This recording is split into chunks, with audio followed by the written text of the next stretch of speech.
Hello and welcome to the Civil War Project. Today I am going to do something a little bit different. We have on March 15th the debut of the miniseries Manhunt, which is going to be on Apple TV+. It is based on Manhunt, the 12-day chase for Lincoln's killer, written by James L. Swanson and released back in 2006. I fell in love with that book when it came out. It has been one of my favorite books to read when it comes to the assassination and the aftermath, and I always thought it would be really amazing to see it on screen, so I am thrilled that this is coming out. I've been waiting for it a very long time, and I'm sure Mr. Swanson has as well. So I thought it would be cool to kind of do a deep dive into the trailer that they have released. Let's talk about what they're showing, what I think that probably represents, and talk about whether or not that's factual or something that it seems they have taken liberties with. Okay, let's talk Manhunt. I was born with a chance to be somebody. I'm gonna be the most famous man in the whole world. So we start out seeing John Wilkes Booth, played by Anthony Boyle, who looks dead on as Booth, probably one of the most realistic versions of Booth I've seen on the small or big screen. We see him and he is preparing his weapons and he's getting dressed, and this is likely the night of the assassination. We see two weapons here. One is the Derringer pistol, which he will use on President Lincoln at Ford's Theater. The other weapon, however, is a pocket knife. That is not anything that he will use during the assassination. However, it will be found on his person when they capture him later on. Now, the interesting thing is that there is no Rio Grande knife, which is a straight, larger knife that Booth did have with him that was covered by a sheath, and he brought that as his second weapon. This was a backup, just in case the Derringer pistol misfired or he missed, because the Derringer only allows him one shot. It would take him about 40 seconds to reload. He's not going to have that time. So he brings this bigger knife just in case he has to kind of fight his way out of that presidential box. I noticed that that's not shown here, and it seems like they might not be talking about the specific person that he does end up attacking with that knife at Ford's, but we'll get into that in a second. Mr. President, the Confederacy is dead.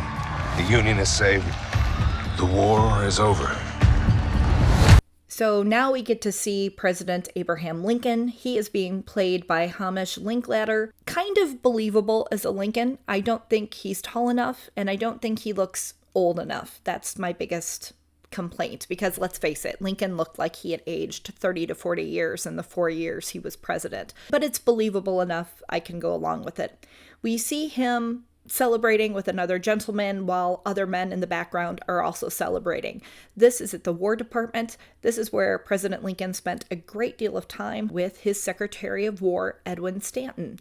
And at first, I admit, I saw actor Tobias Menzies, and I thought, okay, who is he playing? I was trying to rack my brain of all the people I know that would have been in the War Department with Lincoln. And then I realized, oh my goodness, he's playing Edwin Stanton. Now, Stanton, as you can see here, looks very, very different from Tobias Menzies and how they have chosen to portray Stanton in this series. This I find really difficult to kind of get past. I'm having a hard time looking at this man and thinking this is Stanton.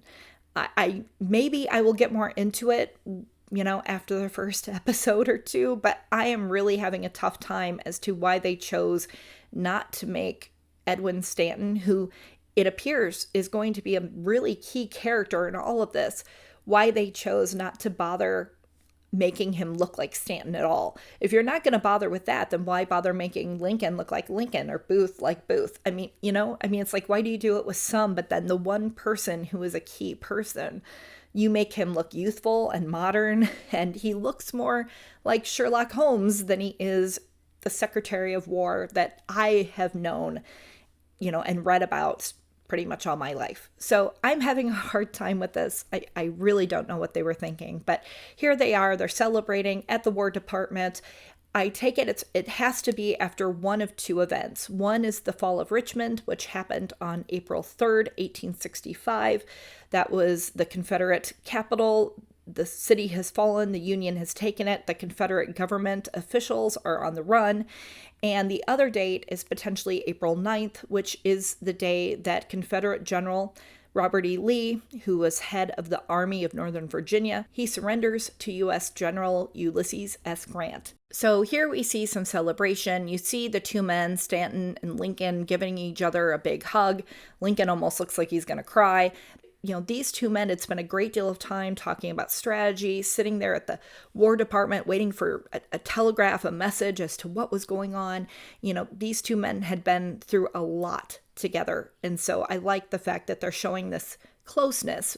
So here we see Mary and Abraham Lincoln arriving at Ford's Theater. Now, originally, Ulysses S. Grant and his wife Julia were supposed to attend. It was actually written in the papers that they were to be there. However, a few weeks prior, Mary Lincoln had greatly insulted one of Julia Grant's friends, and Julia was quite upset about it. She just really didn't like Mary Lincoln, and the last thing she wanted to do was sit next to Mary Lincoln during this play. What she really wanted was for her and Ulysses to go up to New Jersey via a train and go and see their children. And Ulysses and Julia had a very great and strong marriage. They truly loved each other, and they were really best friends.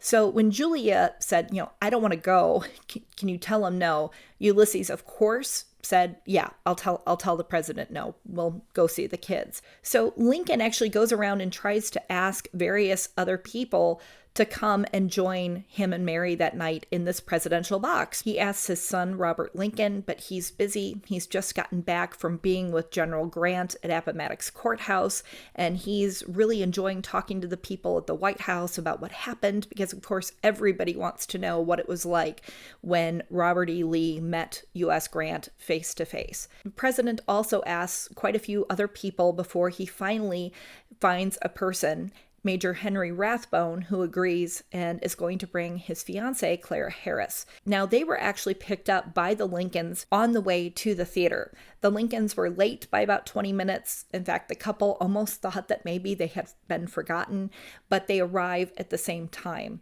Now, we're not seeing the couple here, and we're also not going to see the couple in the presidential box.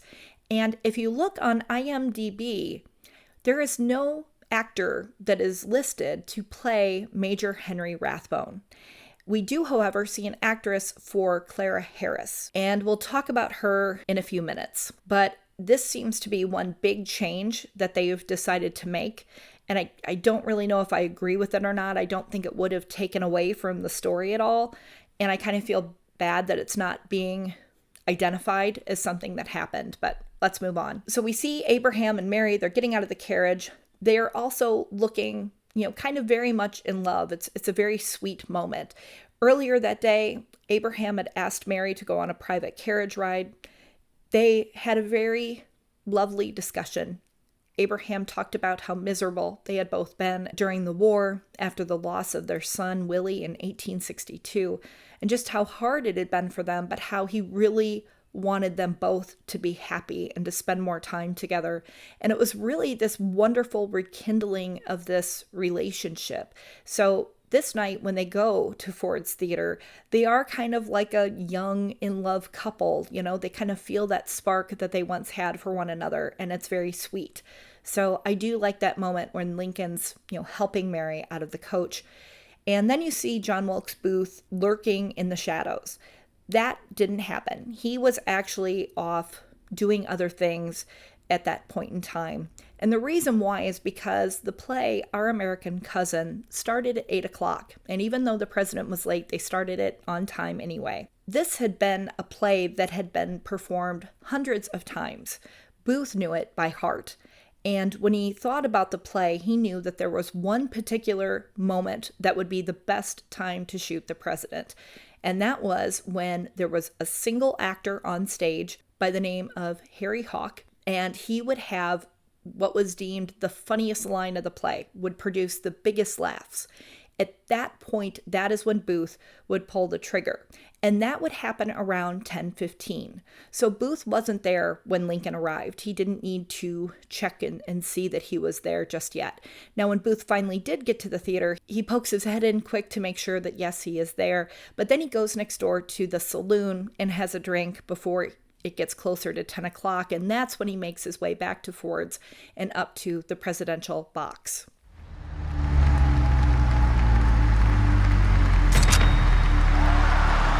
Now, we also see President Lincoln enjoying the play. We see a moment where it appears that he and Mary are reaching over to kind of hold hands briefly. And I say briefly because soon we will see Mary with her hands in her lap. I'm a little disappointed in this scene because Abraham and Mary were actually quite close that evening.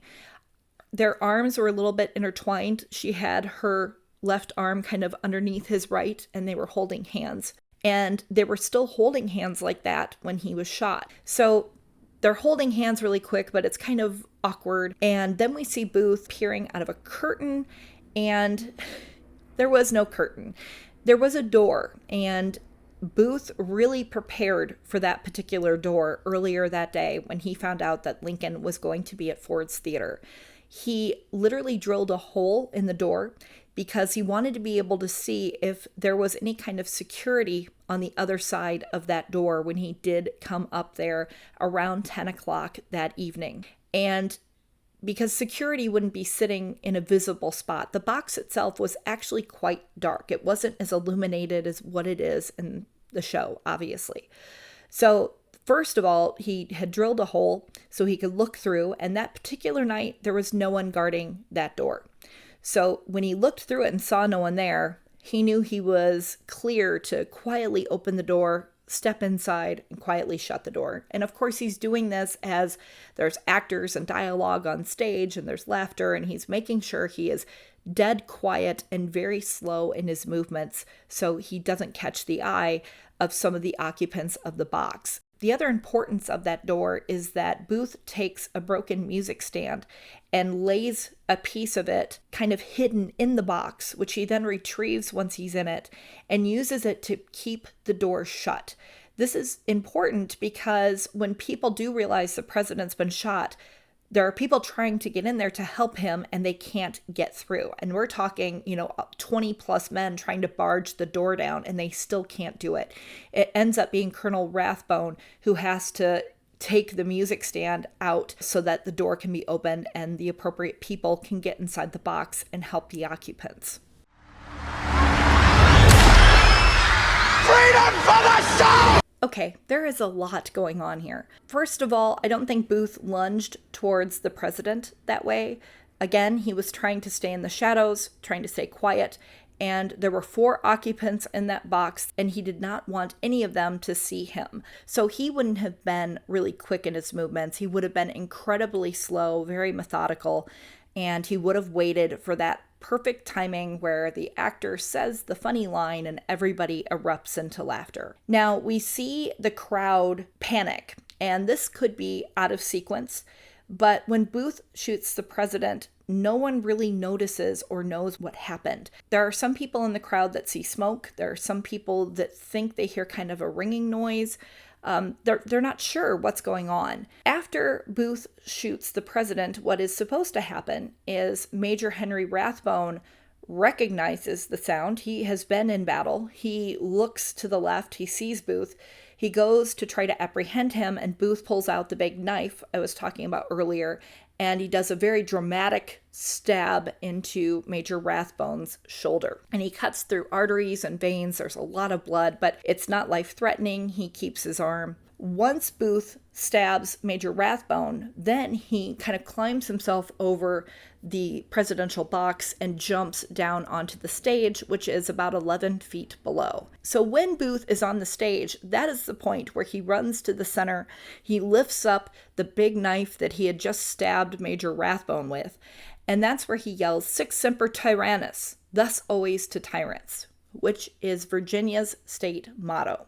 After Sic semper tyrannis, he says, "The South is avenged," and he runs off the stage. There are some people who hear him say, "I have done it," as he's off the stage. And at this point, There's really only one person in the entire theater that isn't up in that presidential box that realizes that something is really wrong.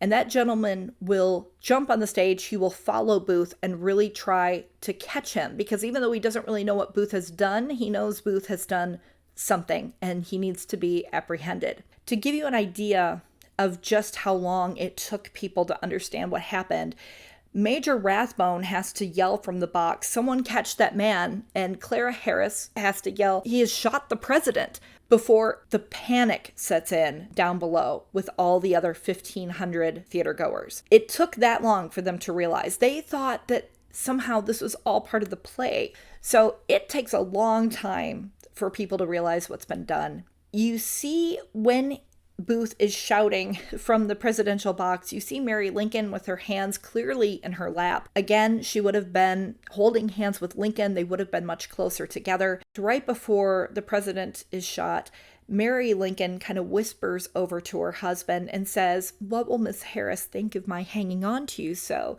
And the president, in the last words he will ever say, are, "She'll think nothing of it." I also don't see the president anywhere in that box. Now, they might have him fall to the floor, slump in the seat, but in reality, the only thing you could say about the president at that time is that his chin was resting on his chest. And it looked like he was sleeping. There was no visible wound or blood or anything. It just looked like he was sleeping. And Mary, because she was sitting next to him, she was, kind of almost holding him up. So I'm not sure what they have happen in the series, but in reality, Lincoln would still be in his chair. We also see that Clara Harris and Major Rathbone are not in the presidential box. They are sitting to the left of the president in a separate box. And again, the only person we're going to see in this is Clara Harris. So I'm a bit disappointed how all this is going to play out. I really don't know why, but it just seems like every movie that has the Ford's Theater scene always has to do it in some special, unique way that isn't at all like what happened. When in reality, I think what happened is so much more impactful. I understand the movie is Manhunt, but it occurs because the President of the United States has been shot. This is the second time a president has been shot at. The first time was Andrew Jackson, except the person who tried to shoot him had two guns and both misfired. And Andrew Jackson, who had been a war hero, took his cane and started beating the guy up. So this is the first time, though, that we've had a president be assassinated. This is a big deal. And I wish the story would have been told correctly.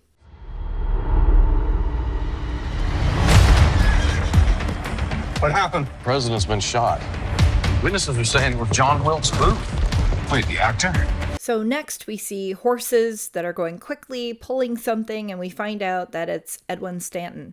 And he jumps out of the carriage and comes across a man that I think might be Vice President Andrew Johnson. I'm not 100% sure, but it looks like that's who it is. This is different than what happens. Stanton actually finds out about the assassination attempt on William Seward, who is the Secretary of State.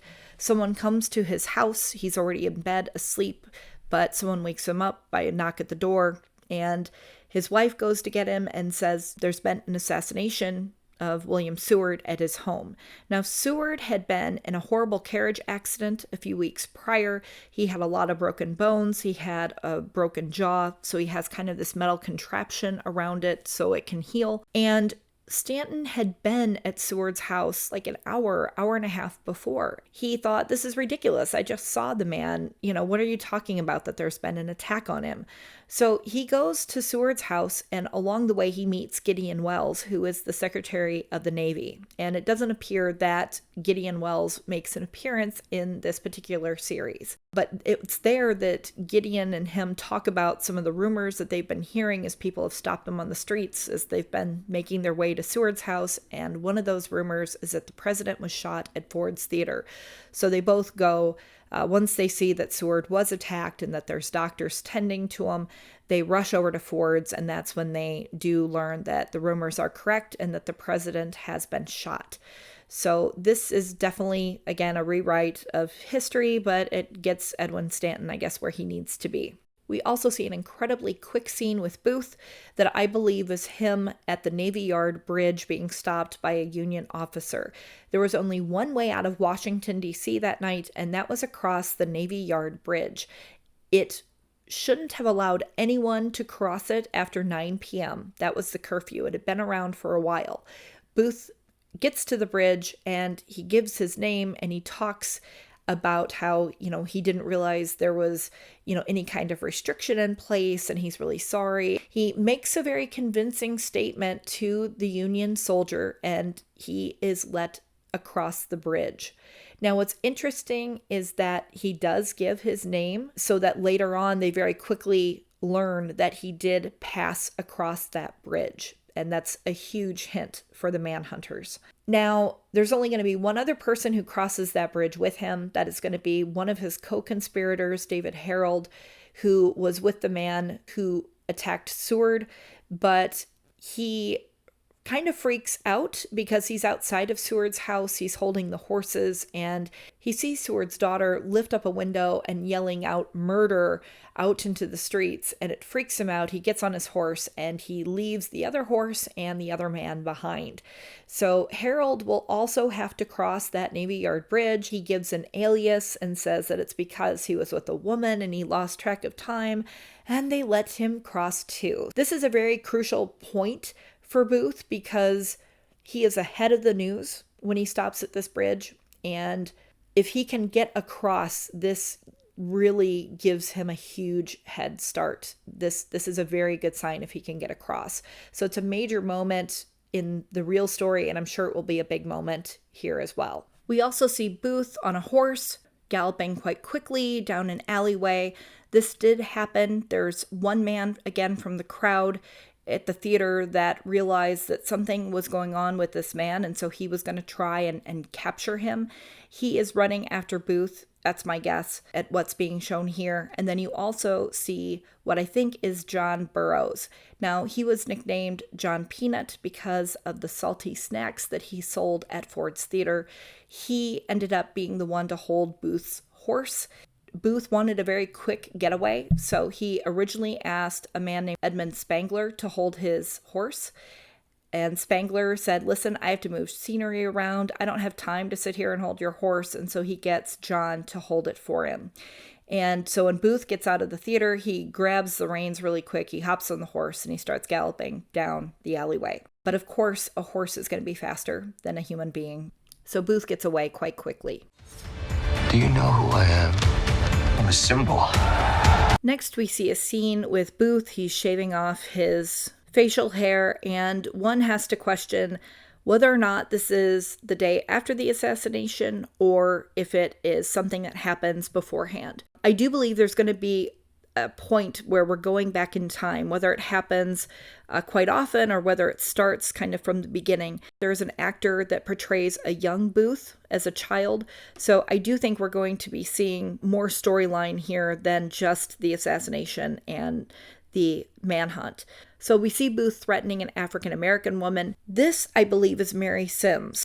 Mary Sims was an enslaved person who worked for Dr. Samuel Mudd, who lived in Maryland, not far away from D.C. He was someone who was a Confederate sympathizer, and he also helped Confederates in various ways during the war. He had met Booth about a year before. Booth had traveled to his part of the country looking to find a horse. At least that was the story. But in reality, he wanted to talk to Dr. Mudd because Booth had this idea for a kidnapping plot, and he had been given Dr. Mudd's name by the Confederate Secret Service. I am not sure if this scene took place a year prior when Booth met Mudd, or if this is supposed to be happening the day after the assassination. If it is the day after the assassination, it is incorrect because at this point, Mary Sims is no longer enslaved by Dr. Mudd, and she's not even a servant of Dr. Mudd's. She has moved on, but she will, however, become a key person in the conspirator trial. She will testify against Dr. Mudd and talk about what she saw during her time there at the house. And it will be a huge moment because up until a few years prior, rarely was an African American allowed to testify against a white person. So for her to testify and for her testimony to be so meaningful and believable that they actually find Dr. Mudd guilty is a really big deal.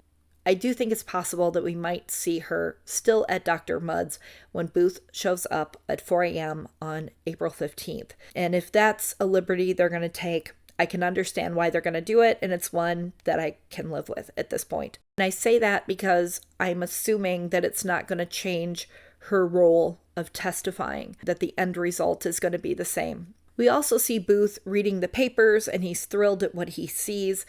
This is also not really what happens. Now, Booth actually didn't get to read a newspaper until he was hiding out in a swamp with David Herald.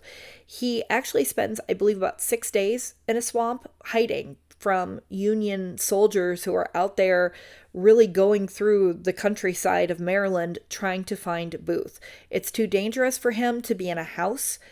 Several of the Confederate operatives that he knows that live around there, they have former enslaved people still working in their homes now as paid servants, and they can't be trusted because who on earth would think that an African American person would support Booth and what he just did? Booth, when he reads the papers in the swamp, and he's very eager to read them, he wants to read his reviews, he's an actor, he's actually very kind of upset at what he reads. He feels that there are parts of the stories that are inaccurate, and he's also a bit miffed that people aren't hailing him as a hero, not just in the South, but also the North. Booth had spent the whole war going back and forth between North and South, and everywhere he went, all the saloons and stuff he's hanging out at, he was constantly hearing people say, gosh, that Lincoln, he's a tyrant, he's a monster, he's a devil, he's horrible, he's, gosh, I wish somebody would just take him out. And, Booth thinks that all these people that he's heard say these things over the years that had no respect or love for Lincoln are going to be thrilled. And instead, he sees the beginnings of Lincoln becoming a martyr. And it is really a huge blow to him. So while we have this little uplifting clip of him in a room when he should have been in a swamp, reading a paper that is something that he finds favorable, I do hope that they show over the course of time the narrative of the papers and that we get to see how Booth kind of changes from someone who thinks he's all of that to, by the end of it, saying, it's nothing much, it's whatever. I mean, and literally he was saying that near the end to new people that he met across the way. He wasn't bragging anymore about what he did. It might seem weird to think that people in the North hated Lincoln, but they were just upset. There was a war. They were losing their men. These are human beings that are fathers and brothers. A lot of people didn't necessarily believe that it was worth it. And even in 1864, leading up to the election, at the beginning of the year, Lincoln didn't think he would even be nominated for the Republican ticket, let alone win. But there's a lot of key things that happen. Ulysses S. Grant takes charge out east. General William Tecumseh Sherman, he takes charge down in the South. He captures Atlanta. And those are huge turning points. And at this point, the country can kind of see the end of the war, and they overwhelmingly vote for Abraham Lincoln. Now, in the South, it's no surprise that people were not a fan of Lincoln, that they blamed him for a lot. In fact, it was his own election that made a lot of the states secede because they felt that he was going to end slavery. That was something that was just unacceptable to them. So the South really hated Lincoln as well. However, I think a lot of Southerners also felt that Lincoln was potentially the best friend they could have had when it came to what would be required of them to get back into the Union. They felt he would be fair, and now Booth has killed the one person that really could have helped the South, and now has put in charge this man who's a Democrat named Andrew Johnson, who was a Democrat military governor of Tennessee during the war. So a lot of people think of him as a traitor in the South. He was drunk during Lincoln's inauguration. He does not have a great reputation anywhere. And now this guy is going to be responsible for what happens after this war. And it just makes a lot of people nervous and uneasy and eventually just really upset that Booth put them in this position. We also see this really brief clip of what looks to be kind of a stock exchange, Wall Street kind of clip. Really not sure where this is going to fit in, so we'll have to see about that. How does a well-known actor commit murder in front of an audience of 1,500 people and escape? Find the man that killed my husband. So next we see John Wilkes Booth. He's walking down the main aisle at Ford's Theater, and he's seeing people cleaning the seats and hanging the Union flag as bunting around what will be known as the presidential box.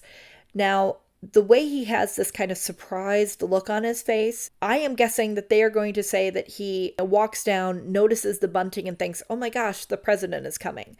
In reality, he is there early the morning of April 14th. He is picking up his mail. He travels quite a bit, so it's very common for him to have his friends and family just send him mail at Ford's Theater. He's picking up his mail, and at that point he sees a White House messenger arrive with a note from Mary Lincoln saying that she and her husband, along with General Grant and his wife Julia, will be attending the play that evening. So later on, Booth does stop by Ford's again and takes a look and sees the bunting and knows, okay, yeah, this is happening. But it's really earlier that day when he sees the messenger that he starts the clock for basically planning this assassination. And he does this in like a 13-hour window. So we see Stanton, he is asking the questions. Again, I can't help but think, I don't know why. It's not like he looks like Sherlock Holmes, but I feel like he's, kind of, I don't know, he might as well be. So again, we see Edwin Stanton. He is questioning how on earth this could happen in a theater. He wants to know how deep this goes. He is incredibly angry and upset. And he's going to get to the bottom of this. And so, yes, he does go to Ford's and he does kind of walk around and think about, how on earth could he do this? He's going to want to see the scene of the crime. Now, it might seem weird that he has the pistol that Booth had. That's because Booth leaves it in the presidential box. So Stanton does have access to that pistol. I believe it took them like a day or two before someone found it. And when they did find it, they were just kind of in shock that Booth actually left the pistol there. But he probably just dropped it once he used it. He couldn't use it anymore. He didn't have any more rounds. He didn't have time to load even if he did. So he just left it there. Next, we see a wooden box and it's being carried down the Peterson house stairway.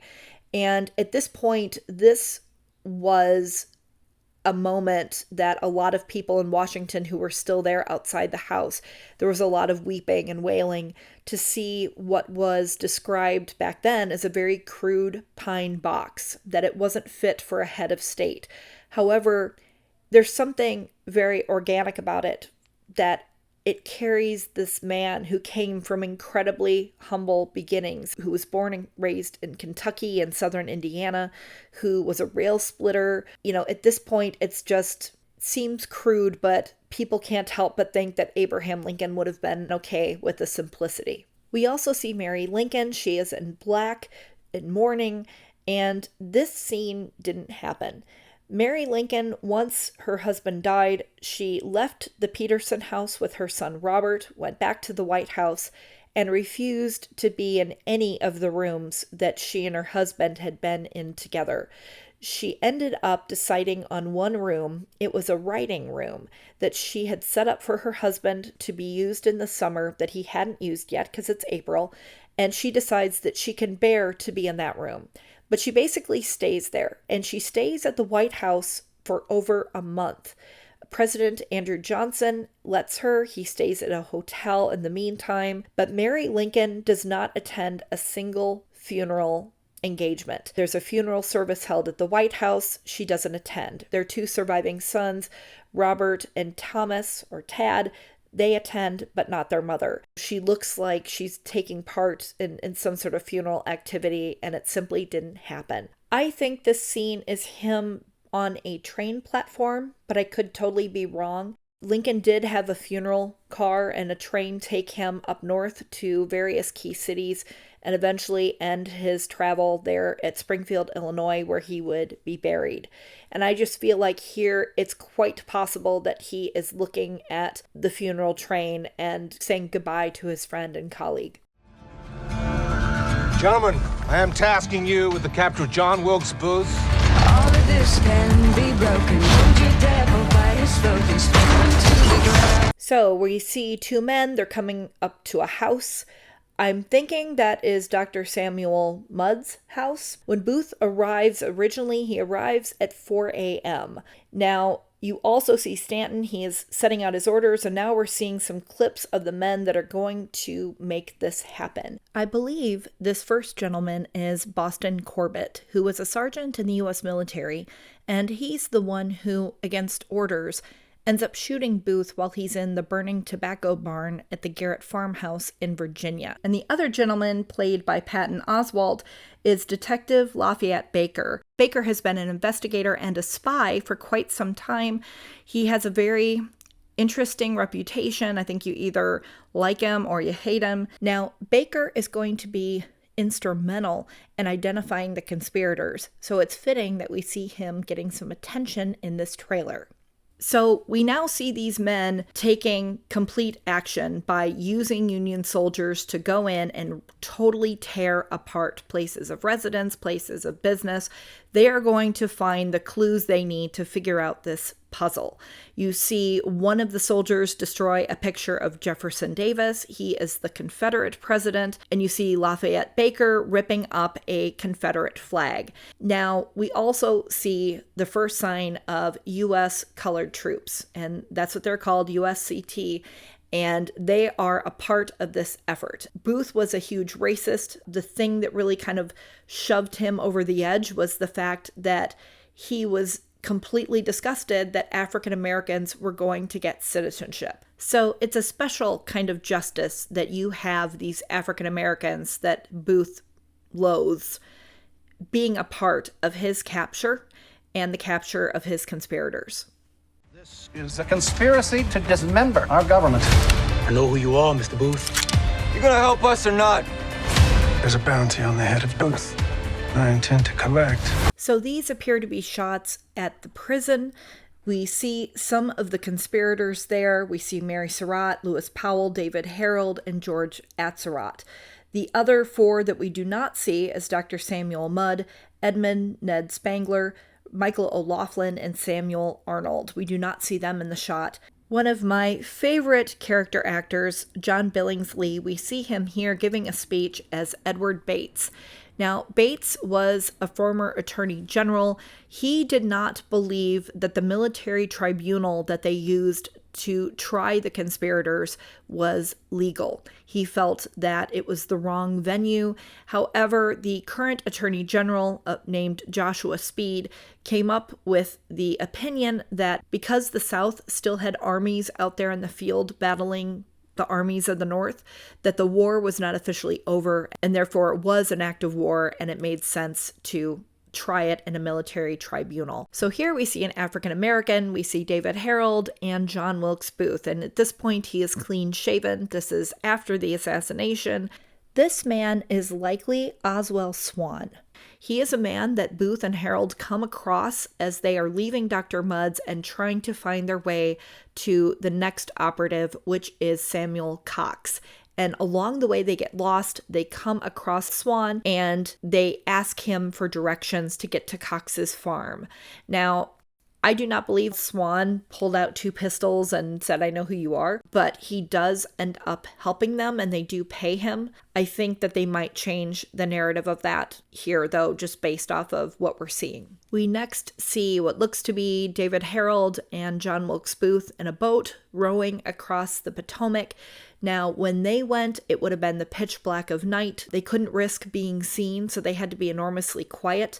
They actually did not meet their objective of getting across the river to Virginia on their first attempt. David Herald kind of gets confused and they end up further north but still on the Maryland shoreline. They end up not trying the night after, whether or not it's because David Herald is too tired or they're just dejected. But they do then try again that second night, and they do make it over to Virginia.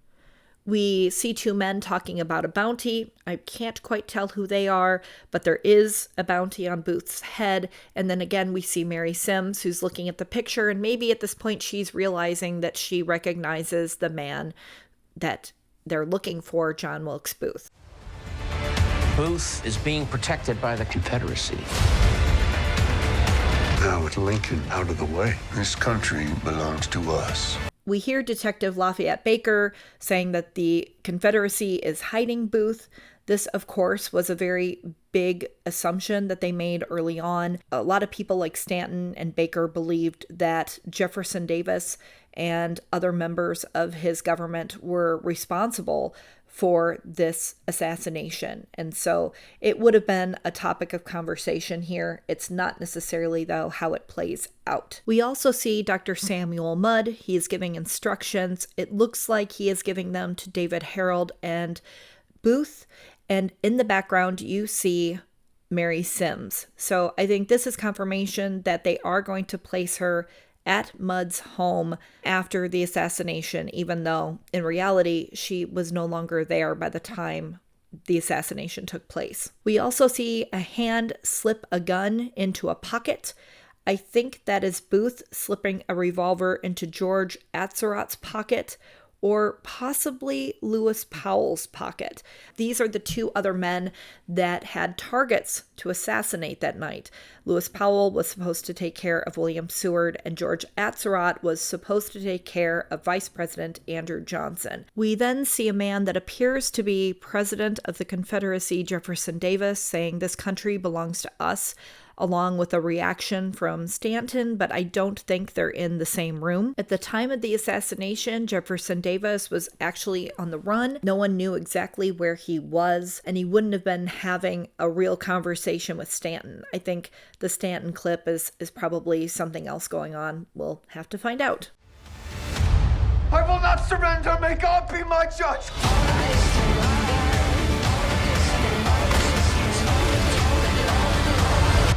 Booth is in a barn. We now see that it's burning. You see tobacco hanging from it. That's because it was a tobacco barn. Booth refused to come out of that barn. They set the barn on fire in order to smoke him out. So this is one of the final scenes with Booth where he's in this barn and he is going to go out guns blazing. He's an actor and he is going to go for it. So I think this scene looks like it's going to be really well done. I can't wait to see how it all plays out. Okay, these are a lot of very short clips. We see the Union soldiers, they are running with the torches. They are close to getting Booth.